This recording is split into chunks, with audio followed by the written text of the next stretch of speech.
If anyone ever asks you the question, why did Jesus have to die and rise again for our sins, then we get a kind of answer, really, to that question in today's gospel with that phrase, unless a wheat grain falls to the ground and dies, it remains a single grain, but when it falls, it yields a rich harvest.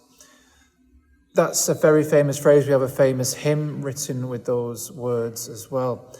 And it gives us a clue about why Jesus had to die and rise again, because basically what Jesus is saying is simply, that's the way the world is. The way that God has created the world is that in nature we see it. Some things have to die in order for new life to spring up. For other things to live, some things have to die. There's a cycle of life. And as I said, we see it in nature. Jesus uses that example of the wheat grain having to fall to the ground and die so that so much more life can grow from that wheat grain. And we see it right through the world of nature. But it's not just in nature, it's our own human lives too, because the greatest example, if you think about it, is when someone becomes a parent. Because if you look at it from maybe a slightly negative, cynical way, a few people would say, well, that's when a parent's life finishes.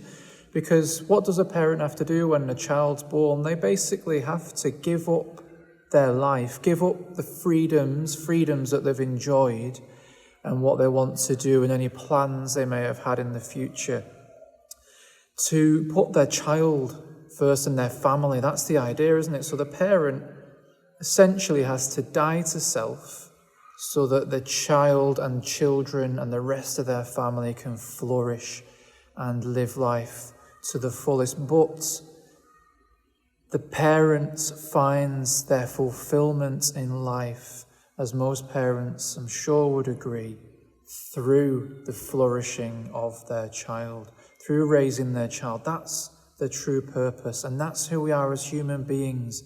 We have to die to self, in a sense, in order for other people to live. So we see it in nature, we see it in our lives, especially in the example of a parent and child, but in all our lives. You know, us as a priest, we have to die to self in order to serve other people so that other people can live life to the fullest too. So that's what Jesus is saying. Look, in nature, in your lives, there's a sense of something having to die and then rise again, and there's new life that comes from that giving up of oneself for other people. That's what he does on the cross. But he doesn't just die on the cross, of course, he rises to new life.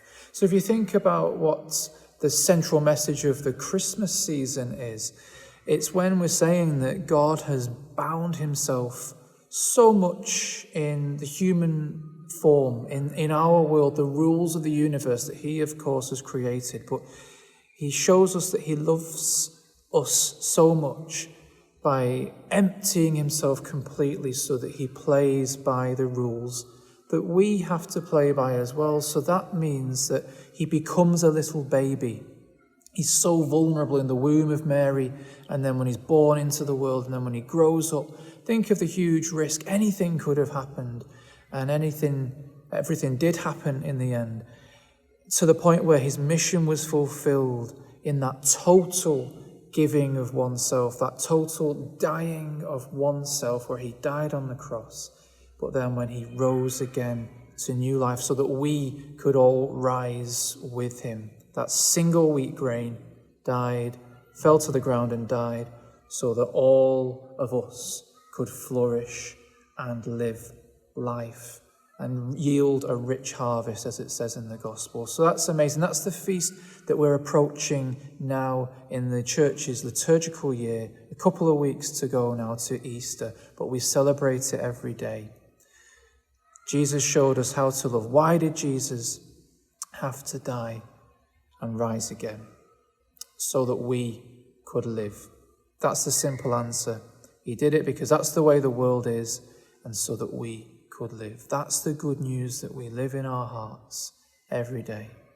God bless you, and thank you for listening.